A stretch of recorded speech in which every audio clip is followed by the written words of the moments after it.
जय श्री राम। आज हम बात करेंगे दिशा और दशा पर। दिशा और दशा दोनों ही मनुष्य जीवन के बड़े अत्यंत महत्वपूर्ण पहलू हैं। ये दोनों ऐसे स्तंभ हैं कि विशेष रूप से मनुष्य जीवन अगर ये सही न हो तो निरर्थक हो जाता है। दिशा से यहाँ मतलब हमारा कोई दिशा यानी कि डायरेक्शन से नहीं है। दिशा का मतलब ये है कि हमें अपने सुकर्म करते हुए सही रास्ते पर चलने का मार्ग प्राप्त होते रहना, और दशा उसी के अनुसार बनती और बिगड़ती है। कोई भी मनुष्य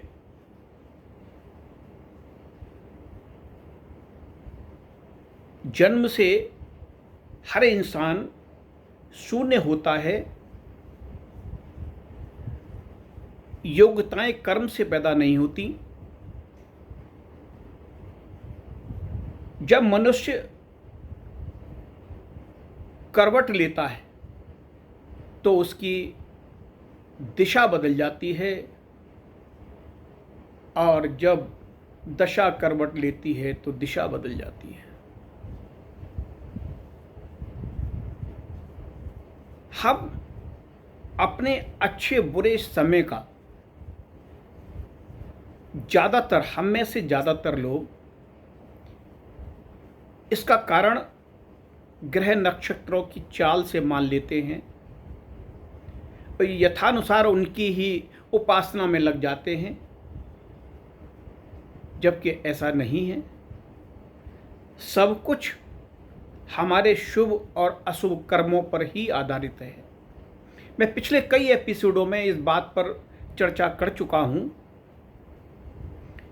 कि जो हम भाग्य शब्द कहते हैं, ये न कोई ब्रह्मा जी लिखते हैं, न कोई विष्णु जी लिखते हैं, न शंकर जी लिखते हैं, और हमारी पुराने ज़माने की माताएं कहती हैं कोई बेमाता होती है वो भाग्य लिखती है। ऐसा बिल्कुल नहीं है। भाग्य के लेखक और उसका उपभोग करने वाले हम स्वयं हैं। भाग्य हमारे शुभाशुभ कर्मों के फल के अनुसार ही हमारे साथ चलता है। ग्रह और नक्षत्र तो मनुष्य को केवल एक दिशा देते हैं। ये तो केवल एक हमारी टॉर्च हैं। ज्योतिष को आप एक तरह से अपनी टॉर्च मानिए, जो आपको सही दिशा दिखाती रहती है। अगर उस सही दिशा के अनुसार आपने चले तो आपकी दशा भी बदल जाएगी, अच्छी हो जाएगी, उत्तम हो जाएगी, उत्तरोत्तर वृद्धि की ओर चलने लगेगी। सारा अपना ही तो किया हुआ शुभ और अशुभ हम भोगते हैं, और हम दोष देते हैं कि अमुक ने ये कर दिया, अमुक ने वो कर दिया, अमुक ने ऐसा कर दिया, और हमारा जो तनजुली हो रही है या हमारा जो भी हम दुर्गति की ओर बढ़ रहे हैं, उसका कारण वो है। नहीं, कोई भी नहीं होता। केवल हमारे कर्म ही हमारी दिशा और दशा को तय करते हैं। आप यूं समझिए कि कभी नीम से मधु पैदा नहीं होता। नीम से जब भी रस टपकेगा, नीम का जब भी रस निकालेंगे वो कड़वा ही होगा। तो इसी तरीके से हमारे अशुभ कर्मों से कभी अच्छे परिणाम हमें प्राप्त नहीं हो सकते, वे हमेशा कड़वे ही होंगे। हाँ, ये हो सकता है कि देर और सवेर प्राप्त हो। तो हमें दिशा और दशा, अब हम यहाँ इन दोनों शब्दों का रूपांतरण करें तो दिशा तो हमें देती है हमारी बुद्धि, और दशा है हमारा भाग्य। अगर बुद्धि विवेकपूर्ण है, बिल्कुल सही है, संयत है और सही डायरेक्शन में जा रही है, तो दशा यानी भाग्य को भी उसके साथ चलना होगा, उत्तरोत्तर वृद्धि का मार्ग दिखाना होगा। तो सबसे पहले प्रमुख कार्य ये है कि हम कैसी भी दशा में हों, लेकिन अपनी दिशा यानी बुद्धि को कभी भी विकृत न होने दें। अपनी सोच, अपने व्यवहार, अपनी कर्मशीलता, अपना धैर्य, अपना संतोष, सब कुछ बिल्कुल एक विवेक की लाइन में रखकर, विवेकपूर्ण उसके अनुसार निर्णय लेकर हम चलते रहें। दशा को तो मजबूरी है, उसको तो सही होना ही पड़ेगा। मैं इस चीज़ को आपको एक छोटे से उदाहरण से समझाता हूँ।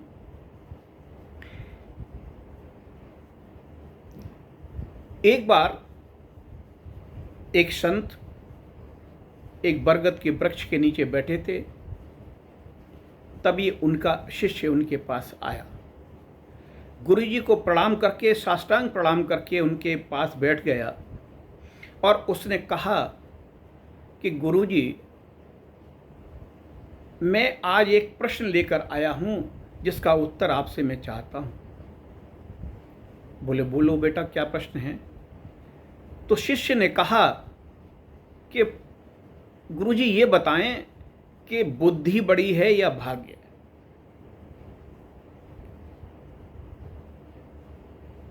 गुरुजी ने आंखें बंद की, कुछ देर सोचा और आकाश की तरफ देखते हुए, जैसे कि वहाँ से कोई उत्तर आ रहा हो, उन्होंने शिष्य से कहा कि ये शास्त्रों द्वारा तो मैं आपको नहीं बता सकता, न शास्त्रों में इसका इस तरीके से उल्लेख किया गया है, लेकिन मैं तुम्हें एक कथा के माध्यम से ये बात बताता हूँ। शिष्य हाथ जोड़कर गुरुजी के सामने बैठ गया। बोले, बताइए गुरुजी। बोले, एक बार ब्रह्मा जी की सभा लगी हुई थी, उसमें सभी देवी देवता सब अपने पूरे सामर्थ्य के साथ उपस्थित थे। वहां बुद्धि और भाग्य भी थे। उस सभा में सभी तरह की अप्सराएं भी थीं, सभी तरह के देवता भी थे, सभी तरह के गंधर्व, किन्नर, सब कुछ सब मौजूद थे। ये बुद्धि और भाग्य एक साथ लगभग बैठे हुए थे और इनमें आपस में बहस हो रही थी कि मैं बड़ा कि मैं बड़ा। और धीरे धीरे वो बहस इतनी तीव्र गति की हो गई कि पूरे उस सभा में इन्हीं का शोर व्याप्त हो गया और ये प्रश्न ब्रह्मा जी के कानों तक पहुंचा। वहां उन दोनों को बुलाया गया, ब्रह्मा जी के सामने उपस्थित किया गया। ब्रह्मा जी उन दोनों से बोले कि क्या प्रश्न है? कि प्रश्न ये है, और प्रश्न भी नहीं है, ये हमारा कहना है कि हम बड़े हैं और ये कहते हैं कि हम बड़े हैं। जब बुद्धि और भाग्य में ऐसा संघर्ष देखा तो उन्होंने कहा कि तुम दोनों मुझे एक प्रायोगिक तरीके से ये सिद्ध करके दिखाओ कौन बड़ा है।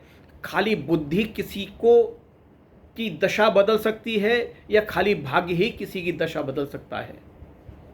तो भाग्य बोला कि पहले मैं बदलूंगा, पहले मैं जाऊंगा। बोले, ठीक है। तो उसके लिए एक पात्र चुना गया। पात्र क्या था कि एक जंगल में एक टूटी सी झोपड़ी में एक माँ और बेटे रहते थे। वो बेटा लगभग 18-20 साल का युवक था, बुद्धि से कुछ कम था। केवल उसके बाद 3 बकरियां थीं, उनको ले जाता था, चराता था और इधर उधर घूम के टाइम निकालता था। वनों में से जो कुछ भी फल फूल मिल जाते थे उसी खा पी कर अपना कैसे भी अपना दिन निकाल रहा था। भाग्य ने कहा कि ये मेरा सबसे बढ़िया पात्र है, मैं इसको अभी इसकी ऐसी उन्नति करता हूं कि इसको राजा बना दूंगा। तो भाग्य ने क्या किया कि भाग्य एक सौदागर बनकर आया और उसके पास से गुजर गया और थोड़ी दूरी पर जाकर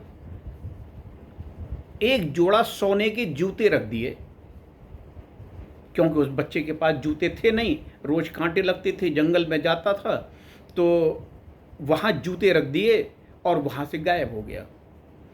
थोड़ी देर में बच्चा, जब वो लड़का इधर उधर घूमा, उसने देखा उसको जूते बड़े अच्छे से लगे, पर उसमें इतना बुद्धि और विवेक नहीं था कि वो ये जान सके ये सोने के हैं। उसने सोचा कि ये तो जूते हैं, इतना तो मैं जानता हूँ, और इनको पहन लूँगा तो कम से कम जंगल में मुझे कांटे तो नहीं लगेंगे। तो उसने वो जूते पहन लिए और वो जूते पहनकर अपना ऐसे ही प्रतिदिन का कार्य करने लगा। भाग्य को बड़ा गुस्सा आया कि कितना मूर्ख है, इसने इन सोने के जूतों की कोई कद्र नहीं की और कुछ इसका मूल्य नहीं समझा। सौदागर एक गाड़ी लेकर उसमें काफ़ी सामान भरकर उसके पास से होकर गुजरा। उसने उसके वो जूते देखे पहने हुए, तो उसको पास बुलाया कि तुम जानते हो ये जूते कैसे हैं? बोले कि जूते हैं, कैसे होते हैं? तो बोले कि ये इन्हें मुझे दे दो। तो बोले कि हाँ दे दूंगा। तुम मुझे बदले में क्या दोगे? बोले मैं तुम्हें 1 मन गेहूं दूंगा। तो उसने उससे 1 मन गेहूं ले लिए और सोने के जूते दे दिए और वो सौदागर चला गया। वो बोला ये तो वास्तव में बड़ा मूर्ख है। खैर फिर भी प्रयास करता हूँ, हो सकता है इसमें थोड़ा सा कभी बुद्धि विवेक इसका जागृत हो। और ये इधर बुद्धि जी ने उसकी जो थोड़ी सी भी बुद्धि थी उसका भी हरण कर लिया था। वो दूर से मूक दर्शक बने इस सब पूरी कार्यक्रम को देख रही थी। दूसरे दिन आकर वो और सुंदर रत्न जूते रख गया वहाँ। हाँ, पहले दिन जब जूते सौदागर ले गया तो ले जाकर उसने उस राज्य के राजा को भेंट किए। राजा अत्यंत प्रसन्न हुआ सोने के जूते पाकर। उसने कहा बहुत ही सुंदर जूते हैं, और उसने उसके बदले में उनको सैकड़ों अशर्फियाँ दान की। सौदागर बड़ा खुश हुआ, बोला कि ये तो बहुत बढ़िया रहा। दूसरे दिन उसने और सुंदर रत्न जड़ित जूते वहाँ रख दिए। उसका भी वही हाल हुआ जो उस लड़के ने पहले वालों का किया था, यानी पहन लिए और इधर उधर घूमता रहा। जब दूसरे दिन फिर वो सौदागर गाड़ी लेकर आया तो उसने कहा तुम्हारे जूते बड़े सुंदर हैं, मुझे दे दो। तो उसने कहा कि मुझे क्या दोगे? बोले कि मैं 1 मन तुम्हें चने दूंगा। और वो भुने हुए 1 मन चने दे गया और उसके बदले में वो जूते ले गया। उसने पुनः राजा को जाकर वो जूते दे दिए और वहाँ से बहुत सा पारितोषिक प्राप्त किया। साथ में एक बात और कहा है कि राजन, मैंने एक बहुत सुंदर राजकुमार देखा है जिसके यहाँ से मैं ये पुरस्कार में जूते और लेके आया। बोले अच्छा। खैर बात आई गई हो गई।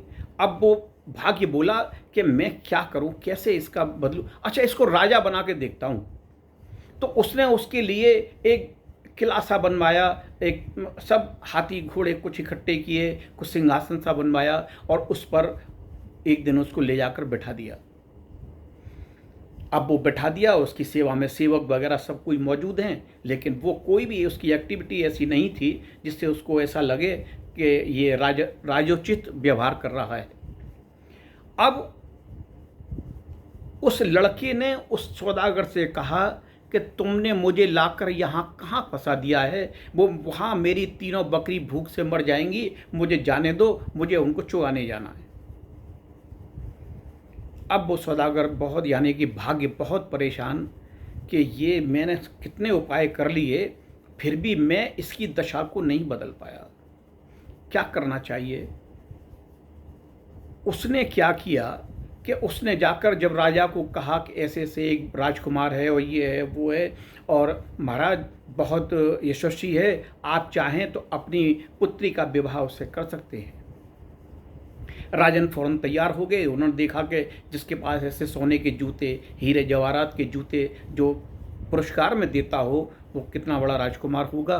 तो उस सौदागर ने आके तुरंत उस युवक को सजाया, संवारा, रत्न जड़ित कपड़े पहनाए, पूरी बहुत शानदार बारात लेकर राजमहल पहुंचा और उसके साथ उस राजकुमारी का, यानी उस राजा की लड़की की उसके साथ शादी हो गई। शादी होने के बाद राजा ने अपने महल में से एक हिस्सा उसके लिए दे दिया, जिसमें बहुत सुंदर भवन था, उसमें वो पहुंच गया। रात्रि का समय हुआ। वो राजकुमारी जो उसकी पत्नी बनी थी, जिससे उसकी शादी हुई थी, वो अपने एक थाल में सूखे मेवे लेकर बहुत सुंदर श्रृंगार करके, जो अप्सराओं से भी अच्छे लगते थे और वास्तव में बहुत सुंदर राजकुमारी थी, वो वहाँ आई। जैसे ही उस मूर्ख लड़के ने उसको देखा तो उसको अपने माँ की एक कहानी की याद आ गई कि राक्षसी बड़ी सुंदर होकर आती हैं और यूँ इस तरीके से खा जाती हैं। तो वो एकदम घबरा गया और घबरा के फौरन महल से भागा और महल से भागता हुआ खट से एक नदी में कूद पड़ा।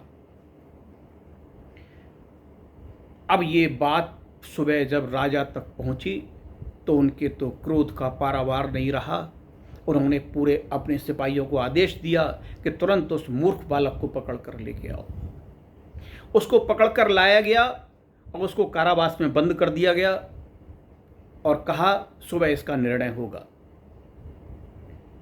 अब भाग्य अपने कर्म को पीट पीट कर रो रहा है और कह रहा है कि मैं इससे ज़्यादा कुछ नहीं कर सकता, मैं यहाँ बिल्कुल ही अब असमर्थ हूँ इसकी दशा बदलने में। दूसरा दिन हुआ, सुबह हुई, उसको दरबार में प्रस्तुत किया गया। राजा ने कहा कि तुमसे तो कुछ पूछना ही नहीं है, तुमने इतना बड़ा अपराध किया है कि तुम्हें मौत की सज़ा क्यों न दी जाए। तभी बुद्धि ने उस भाग्य से कहा, अब भी अगर हार मानते हो तो मुझसे कहो, तो फिर मैं अपना चमत्कार आपको दिखाती हूँ। तो उसने हाथ जोड़ दिए, बुद्धि के सामने कह दिया कि मैं हार गया, अब आप बताओ क्या करोगे। बोले देखो। तभी राजा बोला कि मैंने तुम्हारे लिए फांसी की सज़ा नियत की है, जो तुम्हें कुछ ही देर में दी जाएगी, अगर तुम्हें कुछ कहना हो तो कहो। तब उस लड़के में वो बुद्धि प्रवेश कर चुकी थी, तो उसने तुरंत हाथ जोड़कर पहले राजा को सविनय प्रणाम किया और कहा, हे राजन, शायद आपको मेरी बात पर भरोसा न हो, लेकिन जो सत्यता है वो मैं कहता हूँ